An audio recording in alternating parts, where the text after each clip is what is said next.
Entonces, bueno, buenas tardes a todos y a todas. Aquí tenemos el día de hoy en el seminario al maestro en ciencias Jonathan Ulises Álvarez Martínez. Él es estudiante del programa de doctorado en física, ¿cierto, Jonathan? Sí, En la, cierto. en la DCI, Universidad de Guanajuato, Campus León, ¿no? Y bueno, él nos va a hablar de su tema de tesis, pero antes de comenzar quiero pedirles a todos bueno, si nadie tiene alguna objeción con ser grabado, pues bueno, puede quedarse. Si no, les pido por favor que se retiren de la llamada porque esto se va a subir posteriormente a YouTube. Entonces, tenemos que tener consentimiento de todos. Si alguien no quiere estar, pues le pido que se retire, ¿no? Pero bueno, dicho esto, entonces voy a darle unos 45 minutos a Jonathan para que haga su presentación. Por favor, yo creo que lo que nos conviene hacer aquí es que Jonathan presente su tema de investigación, que el título del tema de la plática es láser pulsado simple. Bueno, método para el... Bueno, es que el título que me diste estaba mucho más sencillo, Jonathan. Pero Perdón. bueno, el título que viene ahí, ¿no? El título que aparece Eh, en pantalla. sí, todo ese título. Pero bueno, entonces vamos a darle oportunidad a Jonathan de que haga la presentación completa y al final lo dejamos para las preguntas. Entonces, por favor, les pido a todos que cierren su micrófono y su cámara y al final, pues procedamos a hacer las preguntas. Entonces, te voy a tratar de tomar el tiempo, Jonathan, para que más o menos, porque me imagino que esta ya es una presentación para tu defensa de tesis. Mm, Entonces, o más o menos todavía no la piensas para eso. no, de hecho, si puedo comenzar, me gustaría comenzar diciendo que es más bien el resumen Ok. del trabajo que he venido haciendo desde la maestría, que es en sistemas microfluídicos y en conjunción con fotoacústica. Específicamente, tienen muchos resultados, o la mayoría de los resultados presentados son de una estancia que tuve el año anterior, una estancia de 6 meses en la Universidad de Missouri con el doctor Luis Polo Parada, que la mayoría de las personas que están aquí supongo lo han de conocer. Ok, bueno, pues muchas gracias. Entonces, pues comienza, te dejamos y cuando termines pasamos a las preguntas. Sí, gracias, Lenin. Bueno, como Lenin ya me hizo el favor de presentarme, voy a dar un breve resumen eh, de mis skills. Básicamente soy estudiante doctor en física y yo diría que el 80% de mis trabajos en física y en el posgrado ha sido experimental. Entonces, mucho del enfoque que le doy a la presentación es también experimental. Como pueden ver, mis asesores son el doctor Rigoberto, el doctor Gerardo Gutiérrez, y ambos están completamente inmiscuidos en este proyecto y del cual les voy a presentar ciertos resultados el día de hoy. Muy bien, para comenzar, denme un segundito. Este no, aquí está. Ok, para comenzar me gustaría decir que parte de la estancia se centró en construir, o perdón, fabricar y además construir este, transductores acústicos, como los que pueden ver aquí, pero usualmente estos ya estaban siendo fabricados en el laboratorio de biofotoacústica aquí en la ciudad de León, Guanajuato, pero la diferencia es que ahora los comenzamos a construir de un material piezoeléctrico que se llama PZT5. A diferencia del PVDF, que es con el que se fabricaban antes, este es sólido y tiene un thickness o un espesor determinado. Muy bien. Y además, digamos, fuimos yendo hacia la hacerlos chiquitos para además tratar de embeberlos dentro de los sistemas microfluídicos. Como los comenté desde que inicié el posgrado, la maestría, me enfoqué en construir sistemas microfluídicos por técnicas ópticas, específicamente escritura directa por láser. Ahora, con ya todo este bagaje en sistemas microfluídicos, queremos hacer sistemas lab on a chip o laboratorios en un chip, eh, colocándoles transductores acústicos para tratar de caracterizar absorbedores ópticos. Muy bien. Además, en esta estancia pude desarrollar este tipo de plataformas que son completamente portátiles y son bastante económicas para completar esta labor de construir sistemas lab on a chip. Como pueden ver, aquí está un sistema microfluídico, un transductor acústico, que es el que ven en esta imagen, que como pueden ver es muy, muy pequeño, y aquí ya lo pueden ver embebido en el sistema microfluídico. Les hago un zoom por si no se alcanza a apreciar bien en esa imagen. Aquí está el transductor acústico y está al nivel del sistema microfluídico, que es un sistema microfluídico de unión en T con un reservorio. Estos sistemas microfluídicos de unión en T lo que hacen son generar microgotas o microemulsiones en forma de microgotas. La microfluídica nos permite hacer estas microgotas de manera muy homogénea, con las mismas propiedades geométricas entre las gotas que están siendo generadas. El reservorio nos permite tener dos características importantes: a las microgotas juntas o muy juntas entre ellas, con velocidades bajas y además en forma esférica o de disco en realidad. Es como la imagen que vieron ustedes al principio de mi presentación. Muy bien, entonces la idea es caracterizar absorbedores ópticos que generen señal fotoacústica dentro de sistemas microfluídicos. Muchos de estos van a ser fluidos, absorbedores directamente, y otros tantos van a ser fluidos no absorbedores, pero que tienen dentro de las microgotas micropartículas o algún microabsorbedor óptico para tratar de obtener señales fotoacústicas de ellos. Muy bien. Entonces, una representación artística de lo que acabo de explicar sería esto. Tenemos nuestro sistema microfluídico que está generando microgotas, incidimos un spot en el microcanal y este spot va a generar una señal fotoacústica. Ahora, de lo que observé experimentalmente es, dependiendo en dónde incida este spot de un láser, la señal fotoacústica se va a modificar. ¿En qué parámetros? En el parámetro del ancho temporal y en el parámetro de amplitud. Diciendo esto, dependiendo de la característica geométrica en donde incide el láser, vamos a poder distinguir entre una señal y otra dónde fue que incidió. Esta es la hipótesis que utilizo para formar estas imágenes fotoacústicas en 1D y en un escaneo de 1 y 2D. Este es a grandes rasgos y de manera muy general el diagrama de flujo de cómo se obtienen las imágenes fotoacústicas utilizando un láser pulsado de 532 nanómetros con la posibilidad de utilizar el spot fundamental de este láser, que es, como es un neodymium jack, son 1064 nanómetros. Entonces, empleando transductores fotoacústicos, un sistema microfluídico y una bomba de inyección de fluidos al sistema microfluídico por acción de gravedad. Esto es importante y después diré por qué. Los amplificadores operacionales de alta frecuencia, un osciloscopio, una computadora, y con esto podemos, en principio, formar imágenes fotoacústicas. Como esto que les acabo de explicar puede que no sea muy claro, me gustaría presentarles además un video en donde les presento el sistema microfluídico, en donde se ven las microgotas con un fluido absorbedor, que en este caso es nitrato cúprico, en un canal de 200 micras, en el cual tenemos una fibra óptica que está incidiendo sobre el canal, se puede ver bastante, se aprecia bastante bien en este video, y tenemos un transductor fotoacústico de aguja que tiene un acople de impedancias con un gel de ultrasonido para adquirir las posibles señales fotoacústicas que están siendo generadas por estos absorbedores ópticos.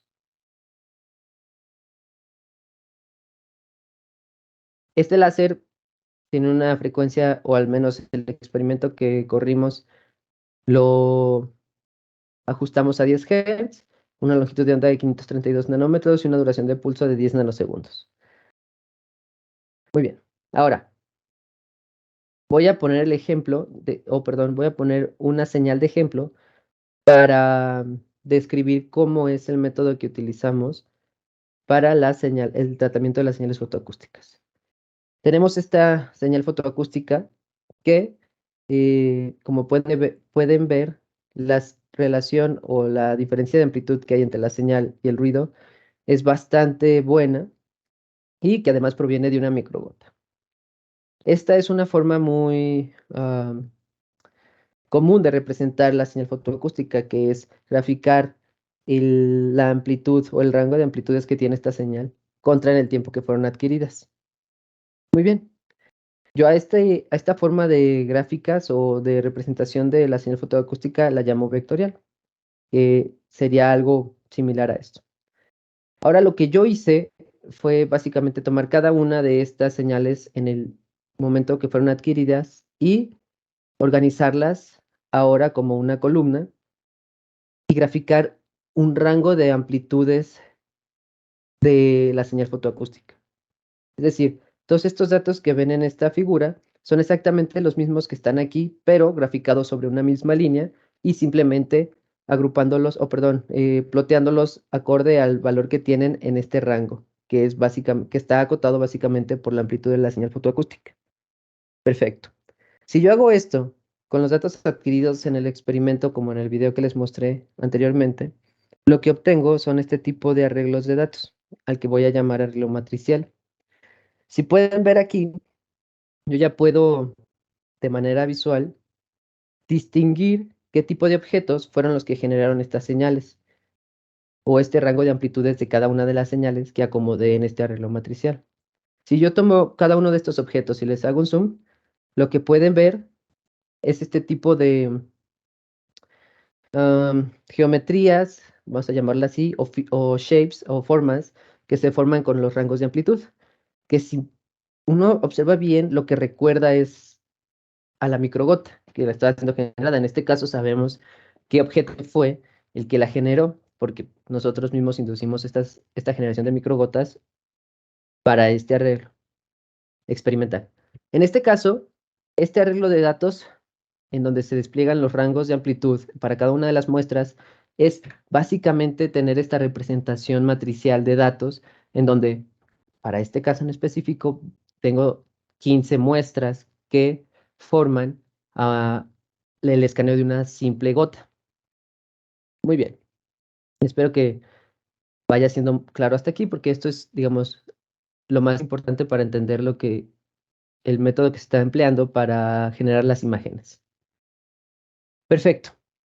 Muy bien. Ahora, hasta aquí tenemos muy bien a la señal fotoacústica y tenemos una forma diferente de desplegar este rango de amplitudes que tiene esta señal. Pero este tipo de readings o reflexiones e incluso el ruido me van a generar problemas en la señal fotoacústica, o perdón, en las imágenes fotoacústicas que yo quiero formar.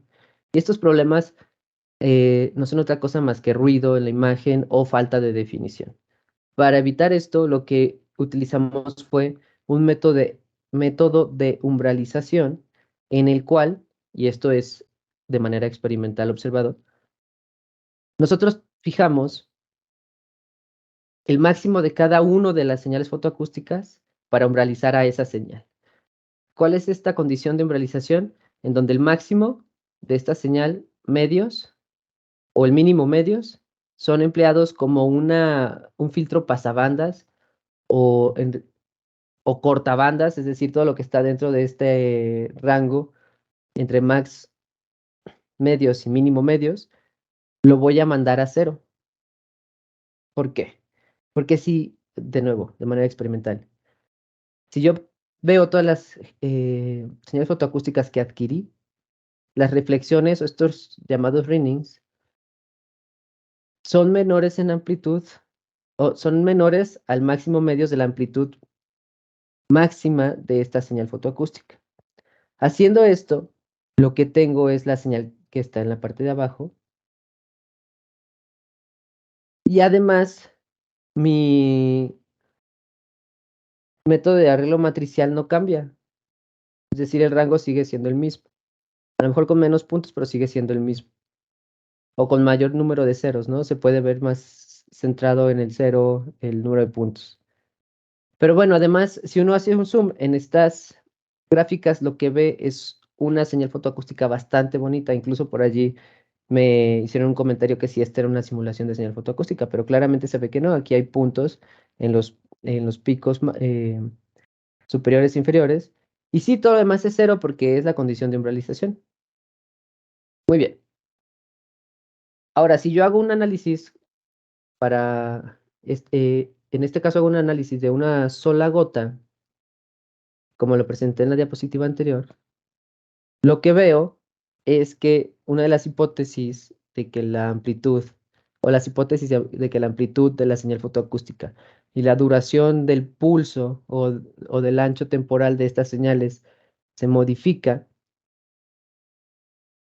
realmente se cumple cuando yo grafico estas 16 o 15 señales en una misma gráfica. Se puede ver las variaciones en amplitud y las temporales no se ven tanto porque en realidad son de algunos nanosegundos. De aquí a acá hay 200 nanosegundos, como se puede observar. Y entonces, habiendo comprobado esto, digamos, esta hipótesis experimentalmente, seguramente voy a poder distinguir algunas de las propiedades geométricas de estos objetos que están generando estas señales fotoacústicas, que en este caso son microgotas, en las imágenes que yo formo. Y como se puede ver en esta transparencia que está sobre la gráfica, vemos que sí. Antes de continuar, cuando apliqué señales, o perdón, las transformadas de Fourier a las señales para filtrar los ruidos y demás, pude darme cuenta de dos cosas. Para las regiones en donde el spot incide y en esas regiones hay un mayor volumen, se observa que el rango espectral, el ancho del rango espectral que de la transformada rápida de Fourier es más ancho, el ancho es más ancho o es más grande comparado con aquellas de regiones en donde el volumen, en principio, que es donde está incidiendo el spot, es más pequeño. Lo mismo pasa con el rango espectral, se hace más pequeño. Este tipo de observaciones están siendo discutidas ahora mismo con otro investigador que se llama Arturo González Vega para tratar de entender qué es lo que está pasando. Pero bueno, cuando utilicé las transformadas de Fourier y utilicé este mismo método de arreglo matricial, me pude dar cuenta que también puedo formar imágenes similares a las droplets. En realidad, esto todavía tiene un poco de trabajo por allí con el doctor Arturo y estamos bien justo trabajando en este sentido, pero esto es algo de lo que se puede ver con las transformadas de Fourier este, en arreglo matricial y desplegadas como una imagen. Muy bien. Ahora, hasta este momento solo les he mostrado el arreglo matricial de las droplets, un zoom en ese arreglo matricial de una sola droplet y su transformada de Fourier y cómo se ve en una imagen, ¿no? Pero me gustaría hacer la comparativa de estas imágenes que se forman con las señales fotoacústicas, vamos a llamarlo así, crudas, sin umbralización. Se puede ver que sí hay una resolución o un contraste bueno entre los objetos que están generando una señal fotoacústica y lo que simplemente no es ruido, ¿no? Es decir, no tiene amplitudes comparables con la señal fotoacústica. Y aquí, no sé si en su pantalla se logra ver, pero aquí se alcanza a ver una reflexión de cada una de las cavidades pequeña. Ahora, si uno analiza la duración en segundos o en microsegundos que tiene desde donde se generó hasta donde está esta reflexión, corresponde muy bien con la distancia que había entre el sensor fotoacústico o el transductor acústico y el microcanal. Y si hacemos un zoom en una de las droplets de esta imagen, vemos que los ringings y la falta de resolución son muy evidentes si uno los compara con los datos umbralizados. Para el caso de las señales crudas,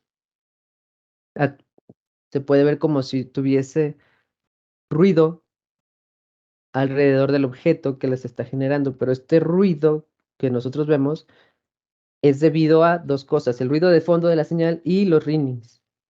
Pero cuando nosotros quitamos tanto los ringings como el ruido de fondo de cada una de las señales, lo que obtenemos son este tipo de objetos en imagen bastante definidos.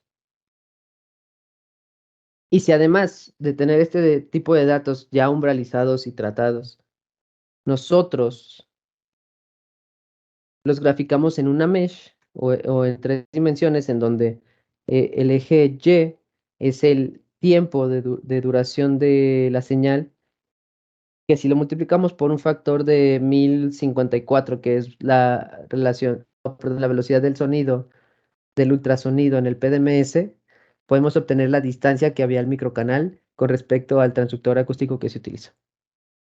En el eje X lo que tenemos es cada una de las muestras adquiridas en el experimento. Y el eje Z sería la amplitud. Ahora aquí les pongo o les muestro todo el conjunto de datos experimentales que se obtuvieron para el experimento, que en realidad duró 1 minuto, que tuvo de duración 1 minuto, y para este caso les pongo una representación vectorial como lo mencioné al principio, y se alcanza a ver una reflexión pequeña, y si pueden ver, si yo llevo todos estos al arreglo matricial que les comenté hace un momento, con estas mismas señales podemos ver este tipo de variaciones en la señal como si fuesen dibujando la geometría de los objetos que fueron generando cada una de estas señales. Inclusive, si pueden ver en estos últimos 3 picos, se alcanza a ver una disminución de la amplitud. Eh, Experimentalmente también nos dimos cuenta que por cuestiones de degradado, vamos a llamarlo así, las concentraciones del nitrato cúprico en agua, después de cierto tiempo, iban cayendo, o la eficiencia de transducción óptica acústica iban cayendo. Seguramente en este momento lo que vimos fue un cambio de concentración molar en estas microgotas, pero también, digamos, la técnica es sensible para este tipo de cambios. Si nosotros aplicamos una transformada rápida de Fourier a estas señales y lo desplegamos como una malla, lo que tenemos ahora estas son sus transformadas rápidas de Fourier en su ancho espectral. Este es las transformadas de Fourier eh, acomodadas en un arreglo matricial. Y son las transformadas de Fourier eh, graficadas como una malla en 3 dimensiones. En este caso, en el eje Y tenemos la frecuencia en megahertz, en el eje X tenemos el número de muestra y en el eje Z la amplitud en unidades arbitrarias de la transformada de Fourier.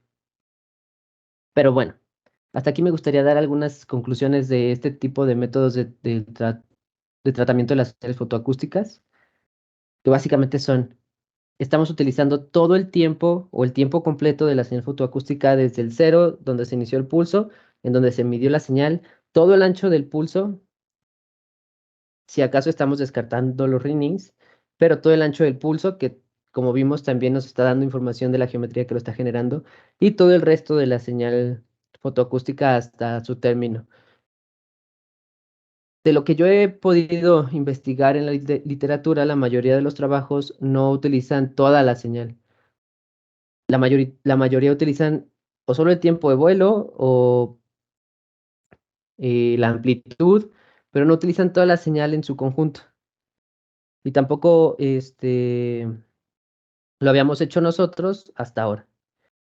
Ahora, también estamos investigando si podemos obtener más información de los readings y si al descartarlos no estamos perdiendo algo valioso. Y además, el análisis espectral de estas señales. Muy bien. Ah, y además todo esto fue hecho con sensores de aguja fabricados en casa o hechos por nosotros mismos. Estos sensores son bastante eficientes, como pueden ver en las señales.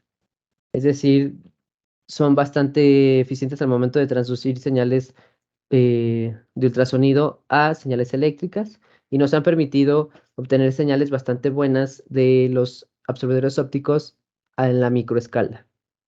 Y esto lo menciono porque lo que viene a continuación es una de las grandes preguntas que yo tenía con mis asesores al momento de ir a Missouri es, ¿somos capaces de detectar una señal fotoacústica generada por un objeto micrométrico embebido en una microgota cuyo fluido en donde está aislada este objeto micrométrico no es absorbedor? Es decir, asegurarnos que solamente si había señal fotoacústica solamente podría venir de este objeto micrométrico. Y la respuesta que encontramos fue que sí. Esta microgota que yo les presento aquí es una microgota de hexadecano, un material translúcido y que no absorbe los 532 nanómetros. que contiene células de melanoma, células inmortalizadas de melanoma o cáncer, que sí son absorbedores ópticos a 532 nanómetros. Con los sistemas microfluídicos podemos detener las microgotas, que se queden estáticas en el microcanal, llevarlas al microscopio, visualizar lo que está pasando, con mejor detalle, quiero decir, porque como van a ver a continuación, también podemos hacerlo directamente en el experimento y como lo vieron en el primer video. Entonces, darle un pulso láser a esa microgota que identificamos que tiene objetos y ver si tenemos una señal fotoacústica o no. Como lo pueden ver en esta señal fotoacústica, logramos medirla para estos objetos que son células inmortalizadas de melanoma, pero además, de manera sorprendente para nosotros, la diferencia de estos dos picos son 90 nanosegundos, que corresponden aproximadamente a 91 micras que tienen de separación estas dos. Todo esto medido bajo el microscopio. Y esto claramente, digamos, medido en el software que estamos utilizando para graficar la señal fotoacústica. Entonces, uno de los resultados importantes de la investigación fue sí, podemos detectar señal fotoacústica de objetos micrométricos embebidos o aislados en microgotas cuyo fluido no es absorbedor. Y además ahora, digamos, no me quedé con solo esos resultados, también lo que hice fue correr un experimento como el que les mostré, pero ahora con una longitud de onda de 1064 nanómetros. Para esta longitud de onda de 1064 nanómetros, lo que observamos es que sí, las células sí absorben también esta longitud de onda, como está reportada en la literatura, generan señal fotoacústica, pero además se puede ver este tipo, cuando uno los arregla en forma matricial los datos, podemos ver que hay un gradiente de amplitud creciente de la señal fotoacústica.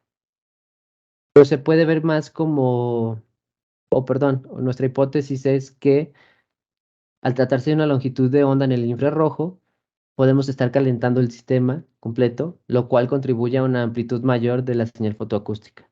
Ahora, este video que acaban de ver es aceite con hexadecano. De nuevo, hexadecano no es un absorbedor óptico que genere señal fotoacústica en las longitudes de onda que ya mencioné. Lo único que tenían que podía generar una señal fotoacústica eran las células de melanoma. Para este experimento no sabemos a ciencia cierta cuántas células contenía cada una de ellas, pero detuvimos el experimento, hicimos algunas mediciones y eran entre 4 y 8 células cada una de estas microgotas. Los volúmenes de estas microgotas son de picolitros y, como se puede ver, también podemos formar una imagen con una menor calidad, evidentemente, con respecto a las otras, de nitrato cúprico. Pero, Oye, Jonathan, sí, bueno, Lenin, ¿cuál es la dinámica? ¿Podemos ir preguntando o hasta el final, perdón? de hecho dijo que al final, ¿no? Yo ¿Al sugeriría que al final? final, pero como ustedes quieran, ¿eh? Si No, quieres. más bien, Jonathan, me espero al final entonces. Sí, gracias. Órale, sí, perdón. De acuerdo, igual si van por allí apuntándolas, a mí me sirven bastante las preguntas. Eh, sí, podemos formar este tipo de imágenes utilizando todo lo que ya les mencioné anteriormente de este experimento, ¿no? Muy bien. Y esto es, digamos, los resultados más importantes que tuve con sistemas microfluídicos, fotoacústica y tratamiento de datos en mi estancia en Missouri. Ahora, otro de los proyectos que estuve haciendo allá fue un microscopio fotoacústico que nosotros le llamamos Pixel by Pixel Imaging a través de microscopía fotoacústica o formación de imágenes píxel a píxel utilizando microscopía fotoacústica.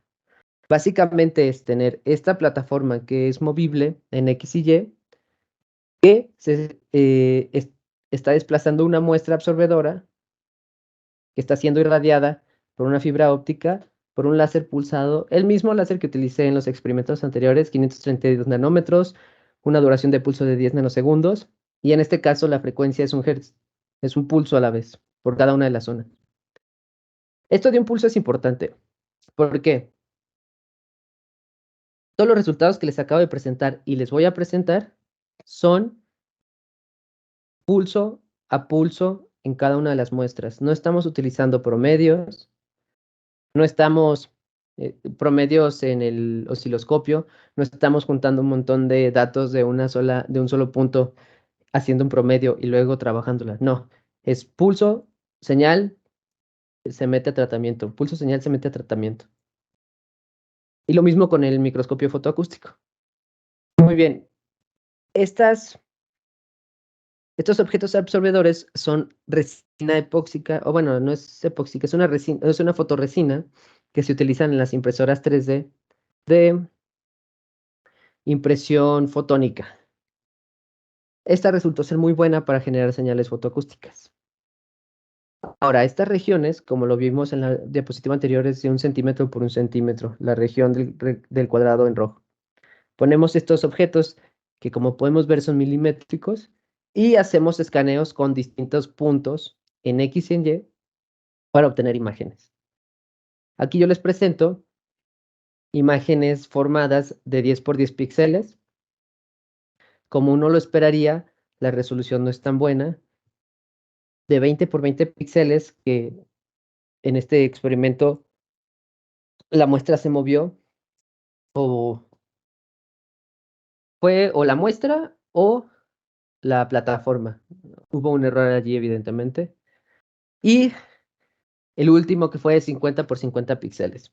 En este tuvimos más cuidado, viendo lo del 20 por 20. Y aquí me parece una imagen muy clara que está reproduciendo justamente esta figura que estamos viendo aquí. Inclusive estos bordes que tiene por aquí se pueden observar como una deficiencia en la amplitud fotoacústica, vamos a llamarlo así, en las orillas, pero la parte que es casi plano, que es esta central, se ve muy bien definida la geometría que está generando estas señales fotoacústicas. Pero además, con estos datos y este tipo de tratamientos, podemos generar diferencias en profundidad o, perdón, en amplitud en una malla 3D, que es como esta que les muestro aquí. Y no nos quedamos solo allí, hicimos varias muestras. Este es un tridente. Digamos, para el primero de los casos fue una imagen de 6 por 6 píxeles, que es la que les muestro aquí. Luego una de 12 por 12, que está muy bonita. Pero si pueden ver en esta imagen, y justamente esta imagen fue tomada intencionalmente, el fluido, que es una mezcla lactosa con agua, que utilizamos para acoplar impedancias entre la señal fotoacústica y el transductor, se fue saliendo de nuestro experimento y solo quedó un poco en esta orilla. Para este experimento de 30 por 30 píxeles, lo que tenemos es una sombra de esta imagen, o perdón, de este objeto que está generando las imágenes, en nuestra imagen fotoacústica. Estas regiones donde se ve un poco más de amplitud es porque algo del spot láser llegó al sensor. Esto donde es un azul más oscuro es la sombra de este objeto, en donde el spot láser no llegó al sensor. Y esta que está aquí al final, en donde está el 30 por 30, es este pedazo pequeño que está aquí, en donde sí había un acople. ¿Por qué es importante esto? Este error experimental o este defecto experimental nos permite además observar que el, em, este método de microscopía fotoacústica también es sensible a los defectos propios tanto de los objetos que lo están generando como el medio por donde se está transmitiendo la señal fotoacústica. Y que podemos verlo, ¿no? Después del método de tratamiento de datos. Y ya por último, lo que hicimos fue hacer este mismo escaneo en un cono de resina. Si pueden ver, este cono tiene gel de ultrasonido para dos cosas: acoplarlo bien entre el sarán, que es el fondo que está en la plataforma, pero además para mantenerlo fijo. Ahora, si uno ve las imágenes que podemos obtener de esto, para el caso de 20 por 20 y 40 por 40 píxeles, hay una región del cono en donde no vemos señal fotoacústica. Esto se puede deber o bien al gel o al ángulo de incidencia del spot sobre el cono. Y si uno hace las mesh o forma de desplegar las señales fotoacústicas después de tratadas en 3 dimensiones, podemos observar una figura bien formada de un cono con los defectos laterales que se alcanzan a apreciar, que probablemente sean generados por el gel o por la acople de impedancias y que además son visibles en las imágenes que formamos. Y bueno, con esto me parece que cierro la presentación de los resultados obtenidos y de los avances también generados en el proyecto de doctorado, y combinando sistemas microfluídicos, fotoacústica, tratamiento de datos. Y pues ahora sí, muchas gracias